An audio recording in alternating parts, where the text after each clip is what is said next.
This is the police department. We just came through the main entrance, and if we're taking somebody into custody, we usually start by coming in through our garage, which is in here, which houses our motorcycle. The interesting thing is that once we're in here without a door code, you can't get back in. So we're gonna let Diana hold the door open for us. So yeah, you gotta have a door code. But if we're taking someone into custody, we back in the car, we take the person out of the car, walk straight through the police department into processing. Now, what would end up happening is that the dispatch center would drop the doors, or they'd automatically close the doors behind us. But if we come on in here, this is the processing area. So if you're arrested for DWI or any other crime that requires you to be taken into custody, we'll bring you into the holding cells.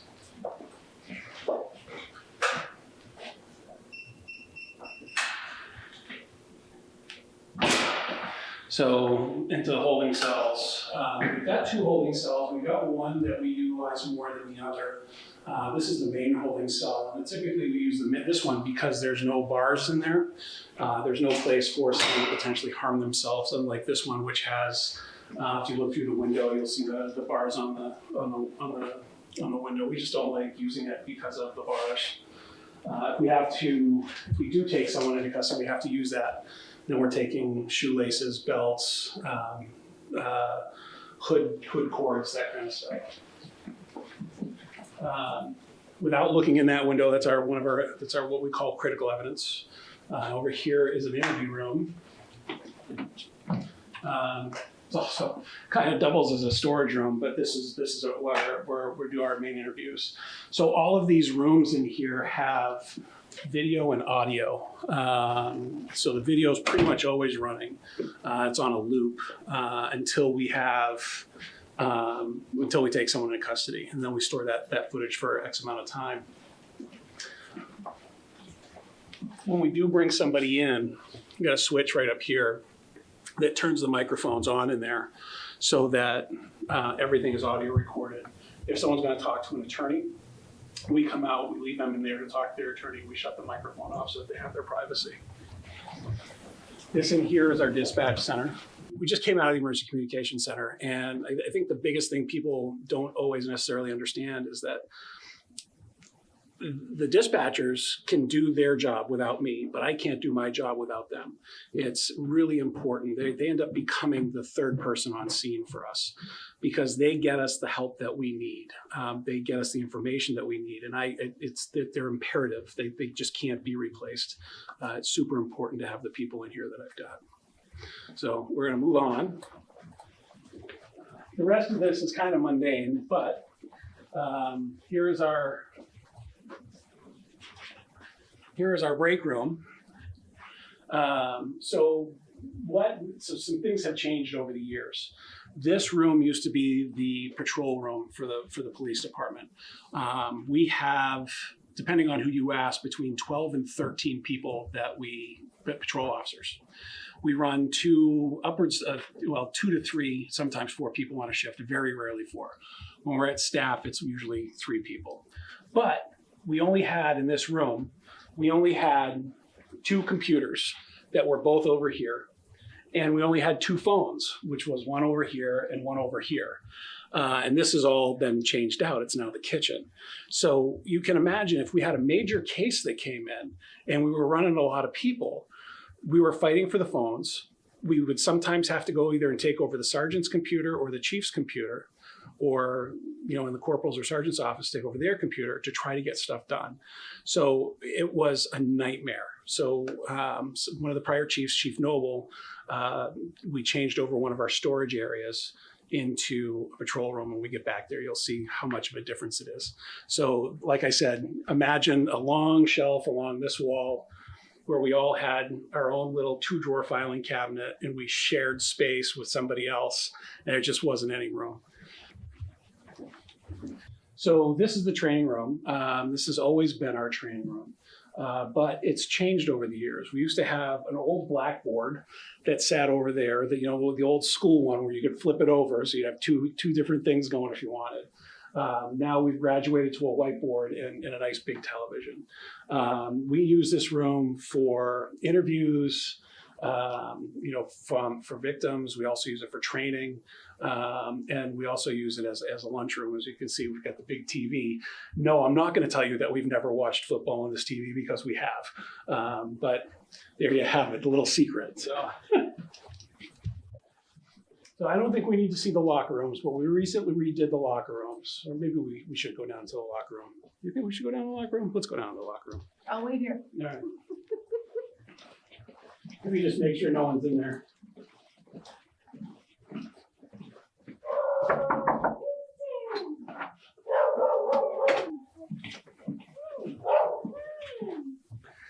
So in the early days when I started here, the locker room was, the wall went straight across here, and we all had the old single wide lockers that were actually military surplus. And again, when you're talking about how much gear that we have and trying to make sure that all of our stuff is stored securely, we needed bigger lockers and being able to store other items. So they changed the locker system over so that we could have more space.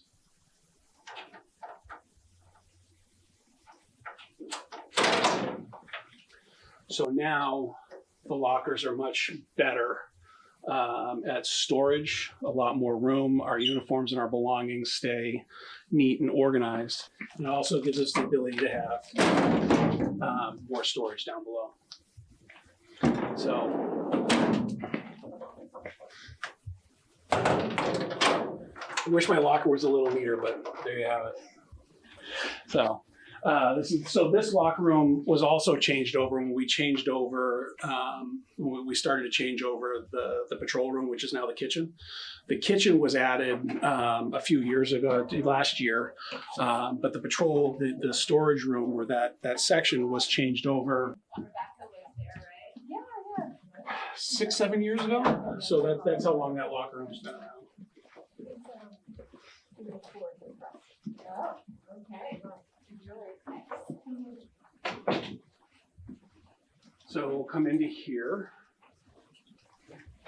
So this ends up being kind of a storage catch-all room for us, but also a gym for us. So you can see we've got a rowing machine, we've got a Concept 2 bicycle, treadmill, and then we also got our uniform storage and equipment storage.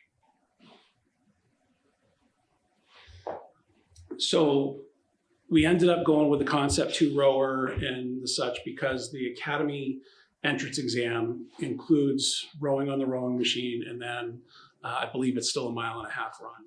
So when we hire somebody on, a lot of times we'll hire somebody on part-time. They'll go to the part-time academy, which is a 2-week school down at the police academy, and then they come back for a 400-hour FTO program. During that time, we try to get them prepped to go to the full-time school. And part of that is getting them ready for the test, the PT test, which is why we invested in the rowing machine. So, so we got a couple of weights here. We got a couple of guys come in and work out before shift or after shift. My personal preference is work out at home. I've got a rowing machine at home, and that way I can do my own thing. So it's good. So we'll come into the control room.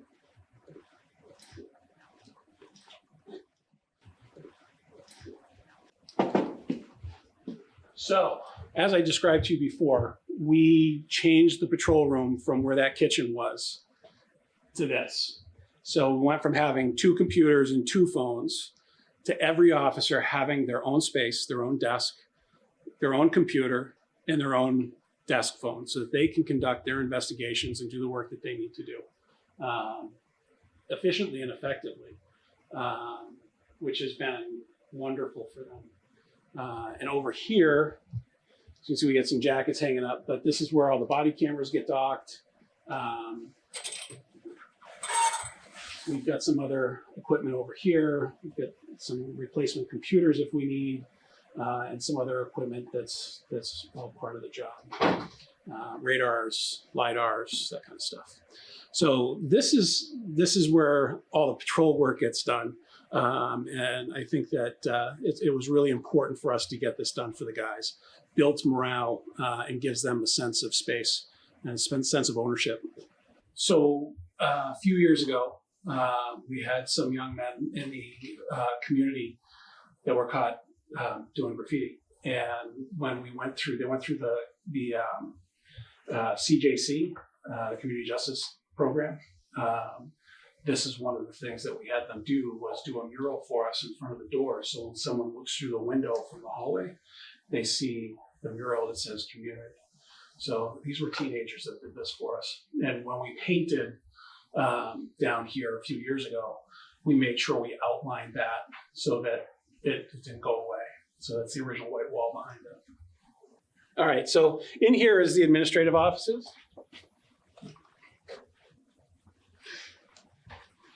So right now, this is the lieutenant's office, and we don't have a second in command right now. I don't have a lieutenant. That'll come in time. We're working on succession planning and trying to figure out what the next administration is going to look like. But down here, to help out upstairs, we had our grants administrator come down and work out of this office so we can get things squared away upstairs with office space. So she moved today, actually. She headed back upstairs. So this here is the sergeant's office. It's in a bit of disarray, so I don't think we're going to go in there because we don't have any sergeants working out of this office right now. This used to be my office. As you walk by, you'll be able to see it. But this was my office until I got promoted. Here's me.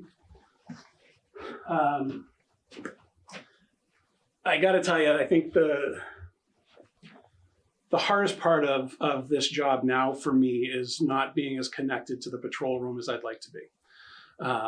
It was just a year ago that I was out as a sergeant, working the road and running a shift, handling complaints, stopping cars.